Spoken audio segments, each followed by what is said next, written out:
Okay, item 5, pages 41 to 56. Now, Steve, I have a question. Yesterday you gave me an amended version of the bylaw. Does everybody have that? No, but I can go through the nature of the amendments. There were some wording changes to the bylaw just for essentially to have consistent style within it, and there was some renumbering of sections involved, and the wording that's before you was, I guess for lack of a little better term, was somewhat clumsy. Okay. So we fixed some wording. There was also I would say a minor but substantive change, and that is with respect to setbacks in the proposed bylaw. And it says no, the proposed bylaw says no use shall be located within 60 meters of a parcel line. And that term no use was considered by us to be too all-encompassing. That would include things like off-street parking spaces and so forth. So what we're recommending is that the terminology be changed to no building containing a marijuana production facility be subject to that larger setback. And we will have the revised bylaw available at the board meeting. Okay. Okay, so I'm going to open up the discussion here. Leslie, do you want to just give a real quick synopsis? Sure.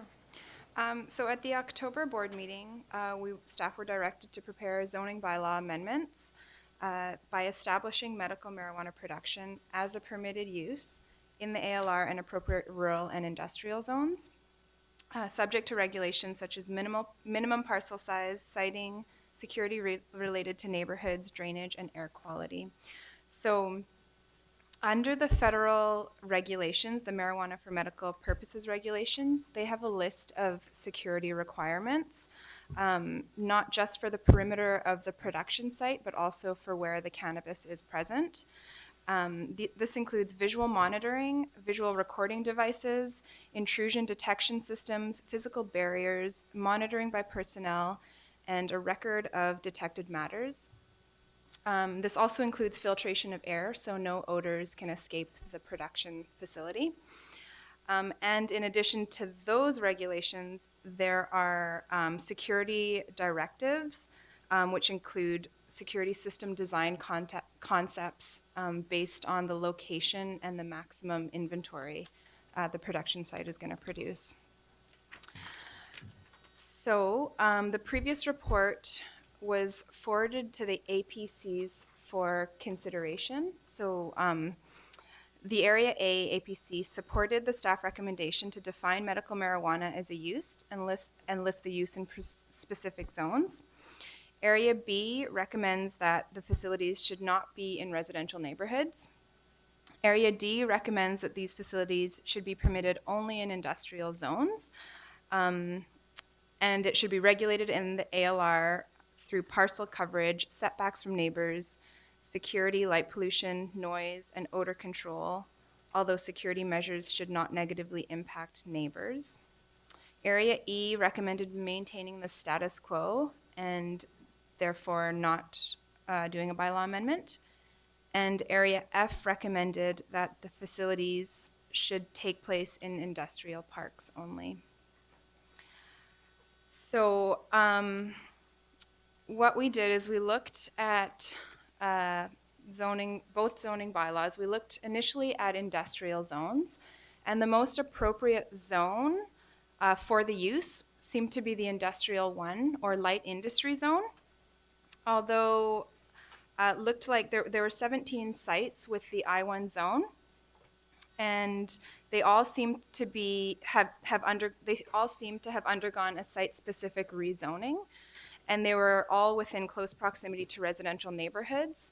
So staff decided that the I-1 zones were inappropriate for the use.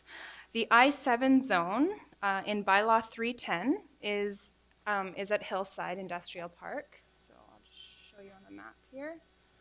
So it's up here in pink on the map.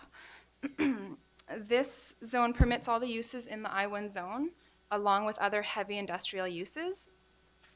It's away from residential neighborhoods, mostly on larger lots, and therefore staff recommend amending the I-7 zone to include medical marijuana production facilities out there. In Area A, we looked at an equivalent zone to the I-7 zone, which was an I-4 zone. There were only 2 sites in Pender Harbor with the I-4 zone, and that is the Pender Harbor landfill site and another site that has a slipway. Both these sites appear to have undergone a site-specific rezoning, and therefore staff recommend not including these facilities under those zones. However, should a citizen consider or want to establish a facility in a prohibiting zone, we would look at a rezoning application at that time. So rural zones and lands in the ALR, it's kind of hard to see on this map. Easiest if I showed this area because there's so much ALR over here. We looked at parcels in the RU2 zone and parcels in the ALR, and we looked at parcels in the ALR rather than parcels zoned RU3 because RU3 is a zone we apply to ALR lands, but not all ALR lands are zoned RU3. That's a bit confusing, but so we did the analysis based on ALR. The first analysis we did is we identified parcels greater than or equal to 4 hectares in the ALR and in the RU2. And this map here, what I can do is I can show you which those parcels are. I'm going to turn off some layers here. So the light green is all ALR, and the dark green are parcels that are between 8 and 4 hectares. So these are the smaller parcels that could be permitted, that we could permit medical marijuana production facilities. I zoom out.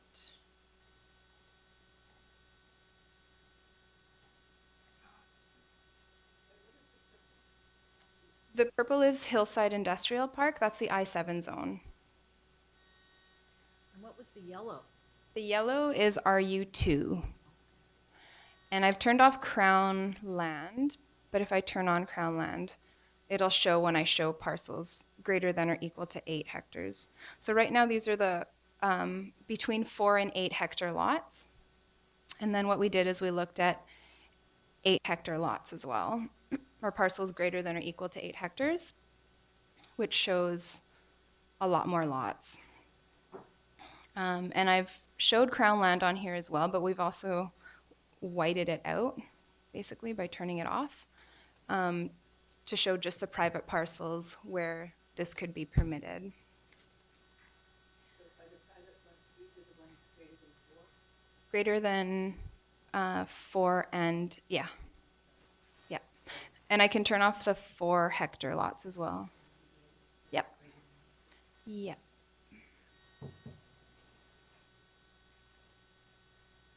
So those are the ones greater than 8. These are only ALR. No, this is the orange on there is all RU2, and the green is ALR. And did you didn't look at any of the private managed forest land, which are huge lots, a lot of them. Are those? Are you for? They might have a different zone. There are you for? You didn't look at those. Are you for? No.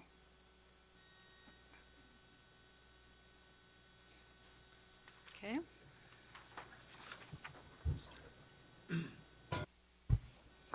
Okay, so the recommendations are on page 41, and I did ask Steve a few questions for him to do a little research on. So The first one was what would be the tax assessment implications, given that we don't have business licenses and they're in the rural areas, they're not commercial.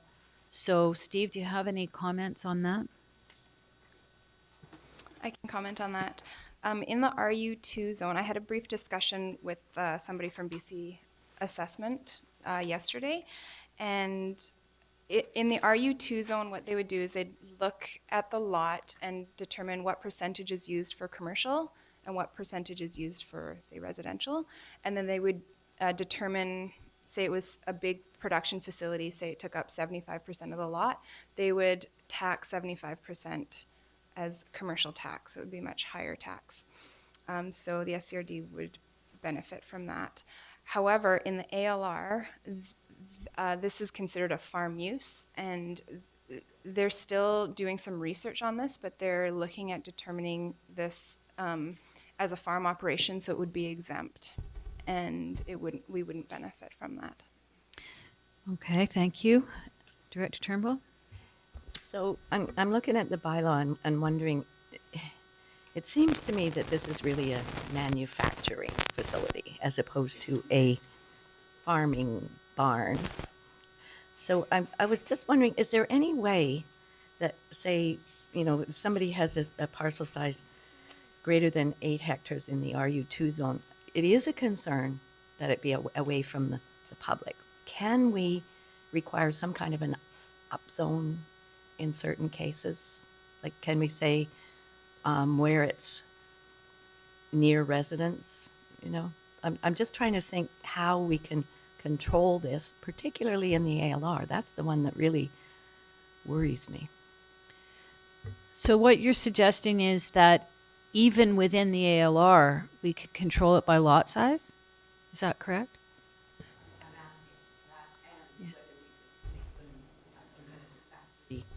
Zone so that the neighbors get to be consulted and we could have a hearing about it. I believe in Maple Ridge, the facility we looked at in Maple Ridge, the fellow said that they have something called industrial agriculture, and it was a special spot zone that they had to apply for in Maple Ridge. And they're in the ALR. Is that something that we can implement, Steve? I'm not sure whether that zoning was dealt with prior to the Land Commission making a ruling that medical marijuana production was going to be considered a farm use. So prohibiting the use is something that may be crossing a boundary in terms of our jurisdiction. We have consulted with the Land Commission, and we may have gotten some brief legal advice as well about the regulation of lot size and the establishing of setbacks that will minimize impacts on neighboring properties was seen to be regulation rather than prohibition, and I think we're on fairly solid ground there, especially when we've done the analysis for the lot sizes that we're looking at, or at least investigated. We can show that there's a considerable number of parcels where the standards could be met. So that would be seen as reasonable regulation, I believe. But I don't think we have the ability to say, when the Land Commission has determined that it's a farm use, we can't say, no, it's not. It's an industrial. We can, we're treading on superior legislation. Is that a follow-up, Director General? Yeah. I wasn't actually thinking of a prohibition. Mm-hmm. I was thinking of a qualification, as you're suggesting, and maybe making the setbacks on the sides bigger, a lot bigger, so that there is more buffer. That's what I'm thinking. And then that might have the effect of providing that buffer that the neighbors need and requiring that this ALR piece be big enough. So the way we have addressed that issue in our proposed bylaw is, as staff, we're recommending the 8-hectare minimum and a 60-meter buffer, a 60-meter setback from property lines. When we did a basic calculation, we said if there was a substantial building of 15,000 square feet, which would, I'm not sure how that compares. That might actually be even slightly bigger than the facility we toured last week, or about the same. Given almost a square lot, that setback could be achieved on a 2.4 hectare lot. So by going to an 8 hectare and the setbacks, like, we feel that that's kind of addressing some of the issues that you raised. That's how we propose to address those issues. Director Morrow? Yeah, I don't want to prejudge it in any way, but I did a similar calculation, and I said, well, I knew that one was 15,000 when we toured, and I said, well, 20,000, and I think it could be, I'm very rough calculations, 4 hectares would be comfortable, it sounded like. So in the ALR, it sounds to me like we're prohibiting the use of 4 hectares if this is the 8 hectare minimum is adopted. Now, I'm not saying that that's necessarily bad. It's just that might be pointed out to us in by some other level of government. And Steve? as Leslie Ann pointed out, one of the concerns at the APC level, or 3 of the APCs, I believe, was the impact on residential neighborhoods, and that's when we're getting into the 10-acre, 4-hectare lots that we can be getting more into some of the rural residential neighborhoods. So what we're proposing is within this zoning, given the lot sizes and meeting the setbacks, you would simply come in with your authorizations and obtain a building permit and potentially a development permit, which is something that I think we still need to address. In other situations, if you had the lot size but couldn't meet the setback, you could still apply for a development variance permit on the siting, and the location may still be an appropriate location, but it goes through a review process here. And then finally, if there was, again, an appropriate location, potentially a rezoning, as Leslie Ann said, could be applied for, so on a site-specific basis elsewhere. So what we're doing here is setting up like some basic provisions to allow generally this facility to be located in what we consider basically appropriate locations, and then it won't necessarily preclude site-specific consideration in other locations. One of the things that was mentioned in Maple Ridge, the applicants were required to meet some design guidelines so that the facility building looks like a barn, blends in with the surrounding farming community. Is that something that you've looked at, or how could that be addressed?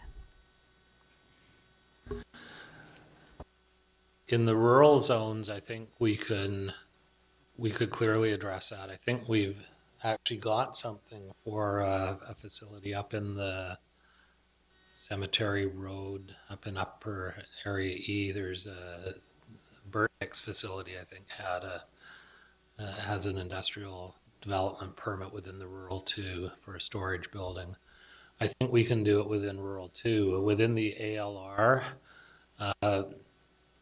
we may be bound by land commission regulations. There is a permission, an authority to have agricultural development permits, but I'm not sure if they extend to sort of form and character design. So we'd have to how look did into Maple that. Ridge do that in the ALR? Maybe they just did it. Okay, so how do you want to proceed, Director Moreau? I think we need to move it and get this show on the road, but I have a couple of, just one minor thing on the actual bylaw, and I actually on page 52, which is the 337 one, and I'm sure it's in the 310 one also, and I may be the only one that interprets it this way, but under definition, number 1, in the quotes, the means of facility used for cultivation this is what I'm suggesting it be changed to for clarity, for me. Anyway, means a facility used for cultivation, processing, testing, destruction, packaging, and shipping of marijuana as permitted under federal legislation regarding marijuana for medical use purposes. It didn't seem to me to be quite right the way it read. So maybe the other people thought it was okay, but anyway. I'm wondering whether, in anticipation of the legalization of marijuana federally, to limit ourselves to using the medical terminology, because if you just include as permitted under federal legislation, you would encompass the medical issue, and then you don't have to change your bylaw if and when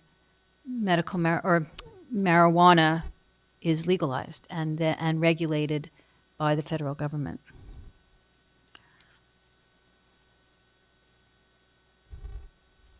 Any comments, Steve? I think it's the board's preference on that one. What you suggest does serve the same purpose. Director Turnbull? I would agree with Director Sugar's point that I think we could just drop out the use for medical purposes completely, and then we wouldn't have to go through a lot of issues. The federal government will be changing their regulations as they change them. So the other thing that I would like, on page 41, there's some recommendations. So I would put as amended, and I would move, I guess we've already done item number 1, but 2 and 3, and I would like number 4 separated because I believe it's a completely separate issue. And it's related to privacy, existing privacy. So let's I'd like to discuss that separately. delete or hold off on item number 4. I think we need to refer to the Seashell Nation and the Squamish Nation in number 3. And is there agreement to delete the medical purposes wording and just, you want to keep it in as medical only? Sure, that's fine. That's fine. Okay. I'm not. I'm guessing. Okay, all right, so we won't amend that. Are people happy with the 8-hectare thing? When I looked at the facility, assuming that other producers will be as conscientious, I guess, as the fellows we visited last week, I think 4 hectares, 10 acres is actually fine.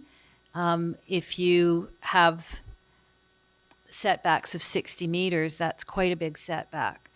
So I'm just wondering whether, it looks to me like in Roberts Creek, the only property where it could be grown would be Camp Bing. So unless the scouts are getting into marijuana, I don't think we're going to see that anytime soon. Director Lewis and then Turnbull. Thank you. I think the 60-meter setback is punitive. Is what? Punitive. Punitive. Do you have an alternative recommendation? Oh gosh, I think half of that is probably realistic. Okay, Director Turnbull? Yeah, I'm content to go to the higher parcel size because, as Steve says, if there's anybody who wishes to locate it in a different zone, they can always apply. And then we can get the public consultation and the input from the neighbors that, in my view, would be necessary on a 10-acre parcel. Okay, and what do people think about the 60-meter setback? Is there any same that somebody could apply for variance? Okay, so what we have then is a motion to for items 1, 2, and 3 with the addition of Squamish Nation in the referral. Director Moreau? I don't know what the definition reads now. It hasn't. I don't think it's been changed. I think it's. Yeah, I think it's clear for me. So it's shipping of marijuana as permitted under federal legislation regarding marijuana for medical purposes. Did you get that, Tracy? And that, I'm assuming we'd want that in both bylaws, just seems clear to me. Okay, so did you want to move that recommendation? Sure. As amended? I'll move it as amended. Seconder, Director Lewis.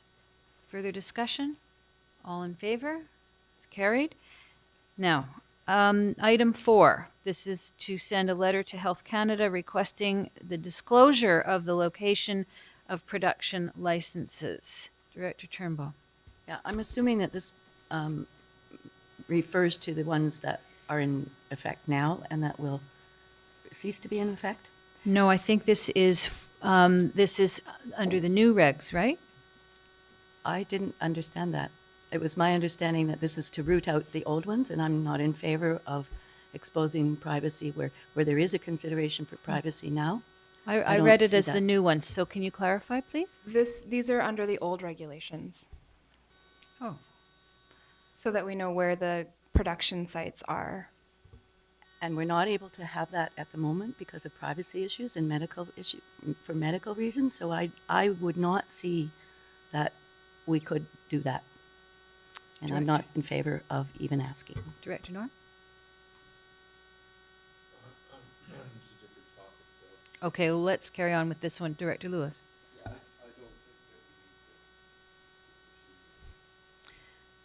Is there anybody who wishes to speak in favor of number 4? Hearing none, we're going to drop that. Director Noor, new topic. I just want some information here. On April 1st, are the ones that are presently in place that are in residential areas going to be closed down and moved? Steve? The permits expire, they're not being renewed, and there's no grandparenting provisions.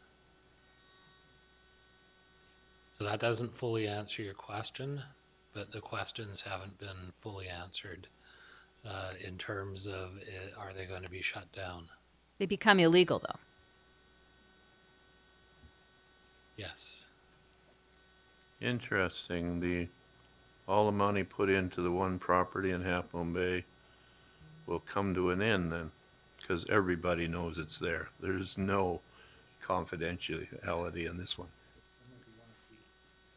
So the people who are currently operating have the ability to apply under the new regulations and may have to make adjustments to how their facility is set up and may or may not be legal by our zoning. Okay, so we're done. We're not adopting number 4.